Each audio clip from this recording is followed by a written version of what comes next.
Panalangin sa panahon ng panghihina ng loob. Sa ngalan ng Ama at ng Anak at ng Espiritu Santo. Amen. Panginoon kong Hesus, alisin mo ang aking panghihina ng loob. Ang aking debosyon ay tila naglaho. Ang mga bagay na espiritual ay hindi na nagbibigay aliw sa aking nababagabag na kaluluwa. Maging ang paggunita sa iyong banal na pagpapasakit at sa bahal mong ina ay tila lumalabo sa aking isipan. O Jesus, huwag mo akong pabayaan. Tulungan mo ako. Tulungan mo ako. Buo ang aking pasiya na huwag pabayaan ang isa man sa aking debosyon. Dinggin mo ako, o aking Diyos. Patatagin mo at dagdagan ang aking pananampalataya. Ilayo mo ako sa pagpapadala sa tukso. Sinabi mo, ang aking pamatok ay magaan at aking pasan ay magaan.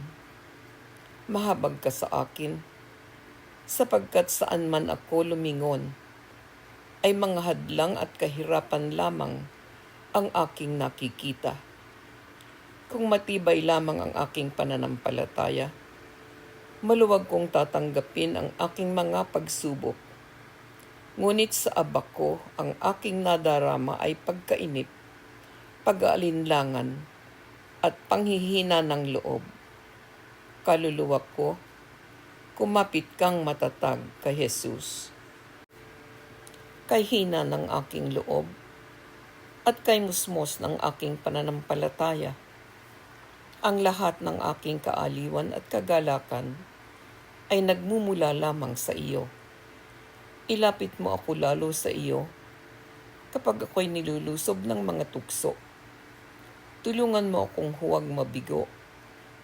O Panginoon kong Diyos, lubos kong ipinauubaya ang aking sarili sa iyong mga kamay.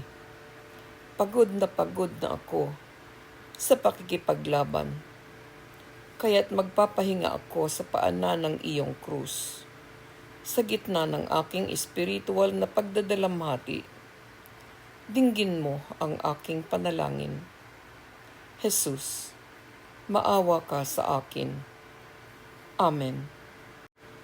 Sa ngalan ng Ama at ng Anak at ng Espiritu Santo. Amen. Paki-subscribe lang po lamang sa aking maliit na video channel. Paki-like po at paki-share at mag-comment po kung ano ang improvement na pwede kong gawin na maitutulong ninyo. Maraming salamat po sa inyong lahat at God bless po sa inyong lahat.